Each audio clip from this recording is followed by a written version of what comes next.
recycled materials into a useful pen holder. It's quick, easy, and fun. The material is used pen, colored paper, pencil, pen, scissors, black marker, decorative items, optional, and glue gun. Step. First, clean the used can and make sure it is completely dry. 2. Measure and cut a colored paper according to the height of the can. Cover the outside of the can with the colored paper using glue. Draw cute face or fruit patterns on the paper using a marker.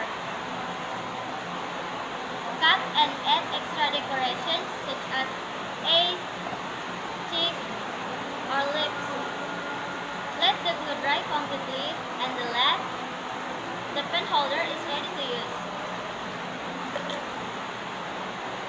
The function is this pen holder functions to store pen,